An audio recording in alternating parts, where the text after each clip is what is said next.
తర్వాత మ్యాటర్ ఒక రేంజ్ తర్వాత మాటలు ఉండవని రజనీకాంత్ చెప్పాడు. బట్ ఒక రేంజ్ తర్వాత ఇంకో రేంజ్ క్యారెక్టర్లు చేసుకుంటూ వెళ్ళిపోతుంది స్వీటీ.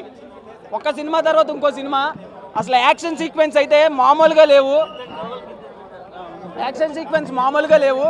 అనుష్కని ఇది ఇండియాలో ఉన్న సూపర్ స్టార్స్ వీళ్ళంతా జెంట్స్ ఎట్లా చేస్తారో ఆ రేంజ్లో చేసింది యాక్షన్ సీక్వెన్సెస్. ఒకటి తన ఐస్ ఎక్స్ప్రెషన్స్ కానీ ఆ ఇంటెన్స్ కానీ అసలు మామూలుగా లేదు. నేనైతే కళ్ళ ముందు కాటేరమ్మ తాండవం ఆడినట్టు అనిపించింది నాకు. అసలు ఆ తాండవానికి నేను మళ్ళీ ఇంకోసారి వెళ్ళి చూడాలనిపిస్తుంది. సలార్లో కాటేరమ్మ విగ్రహాన్ని చూపించారు. ఇక్కడ మన క్రిష్ ఏం మాయ చేశాడేమో, డైరెక్ట్ కాటేరమ్మని తీసుకొచ్చాడు. ఎలా ఒప్పించాడేమో నాకు తెలీదు. సినిమా అయితే మామూలుగా లేదు. ప్రతిదీ చాలా అంటే చాలా బాగుంది. ఆ టేకింగ్ ఇంకో లెవెల్లో ఉంది. మ్యూజిక్ కానీ మొత్తం అన్నీ హైలైట్.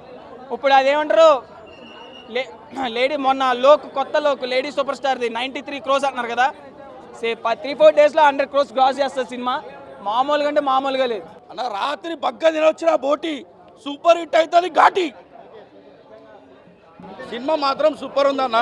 కృషి గారు మనకు కొత్త వేరియేషన్లో చూపించిన సినిమా ఎవరు ఎక్స్పెక్ట్ చేయరు. చాలా పెద్ద సినిమా ఇది. కాటేరమ్మ కోడలు దిగింది పక్క. తెలంగాణలో మొత్తం గంజాయి అరికట్టాలంటారు కదా. తెలుగు రాష్ట్రాల్లో మొత్తము గంజాయిని అరికట్టాలి సినిమా ఇది పక్క. రేవంత్ రెడ్డి గారు కూడా సినిమా చూస్తారు నాకు తెలిసి. గంజాయి కోసమే తీసిన సినిమా మొత్తము. పెద్ద గుండాలు కూలీలతో గంజాయి మోపిస్తుంటారు. ఆ గంజాయిని ఆఖరికి అరికట్టిస్తుంది అనుష్క గారు. సినిమా మాత్రం పాటలు బాగున్నాయి, సీన్స్ బాగున్నాయి, ఫైట్స్ బాగున్నాయి. చాలామంది పెద్ద వాళ్ళు సినిమాలో యాక్ట్ చేసిన వాళ్ళు. సినిమా చూస్తేనే తెలుస్తుంది. టీజర్ ఇచ్చింది చిన్నగానే. నేను ముందుగానే చెప్తున్నానా, రేవంత్ రెడ్డి గారి పెద్ద ఫ్యాన్గా చెప్తున్నా. పచ్చ ఒకటి వేసుకొని మరి భయా చూడండి. రేవంత్ రెడ్డి గారి ఫ్యాన్ అన్న. నీ కళ నెరవేరుతుంది. తెలంగాణలో నీలాంటి వాళ్ళు చాలామంది తయారు కావాలి.